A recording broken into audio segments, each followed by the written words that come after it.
ഞാൻ എന്നെ UDF കൂട്ടണമെന്ന് പറഞ്ഞു പോയതല്ല. UDFിൻ്റെ ഉത്തരവാദിത്തപ്പെട്ട നേതാക്കന്മാർ എൻ്റെ കൂടെ വരണമെന്ന് പറഞ്ഞതാ. അതിന് മുൻകൈ എടുത്തത് ബഹുമാനപ്പെട്ട കുഞ്ഞാലിക്കുട്ടി സാഹിബാണ്. നിങ്ങൾ ഒറ്റയ്ക്കല്ല ഇനി പോരാടേണ്ടത്. ഈ നാട്ടിലെ അടിസ്ഥാനപരമായ പ്രശ്നങ്ങളാണ് നിങ്ങൾ പറയുന്നത്. നിങ്ങളെ കൂടെ ഞങ്ങളുണ്ട്, നിങ്ങളിങ്ങനെ ഒറ്റയ്ക്ക് പോരാടി മരിക്കേണ്ട വ്യക്തിയല്ല എന്ന് പറഞ്ഞ് UDFുമായി സഹകരിച്ച് പോകണമെന്ന് പറഞ്ഞത് അദ്ദേഹമാണ്, അദ്ദേഹം മാത്രമാണ്. ഇന്നും അദ്ദേഹം ഇതിനു വേണ്ടി ശ്രമിച്ചുകൊണ്ടിരിക്കുക. അറിയോ നമുക്ക്? അങ്ങനെ പോയതാ ഞാൻ. ആ പോയ എന്നെ ആ UDFുമായി യോജിപ്പിക്കാൻ പഠിച്ച പണി 18 അദ്ദേഹം നോക്കിയിട്ടും പാണക്കാട് തങ്ങൾ ഉൾപ്പെടെ നോക്കിയിട്ടും സംഗതി നടക്കുന്നില്ല. നടക്കാത്തതിന് വേറെ കാരണങ്ങളുണ്ട്.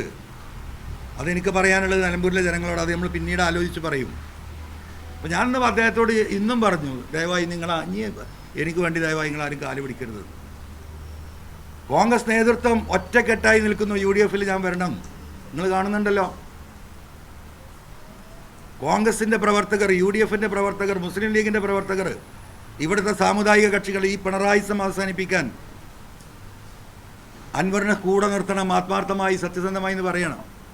അതിൻ്റെ പേരിലാണ് നമ്മൾ നിന്നത്. ഇപ്പോഴും ഒരു തലയും പാലും ഇല്ല.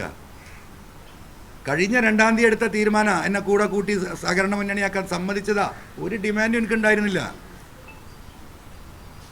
ഒരു അലയൻസ്, ഒരു ധാരണം, സഹകരിച്ച് പോകാം, അത് പ്രഖ്യാപിക്കാൻ ഇത്രയും ദിവസങ്ങൾ നീണ്ടുപോയി അല്ലേ?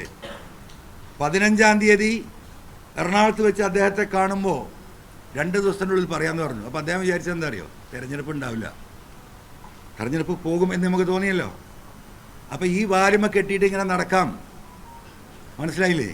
ഫോൺ വിളിച്ച ഫോൺ എടുക്കില്ല. അദ്ദേഹത്തിൻ്റെ ഗൺമാന്മാരെ വിളിച്ചാൽ അദ്ദേഹം എടുത്തിട്ട് പറയും, സാർ തിരിച്ചു വിളിക്കൂട്ടോ. അദ്ദേഹത്തെയാണ് UDF ഉത്തരവാദിത്തപ്പെടുത്തിയത്.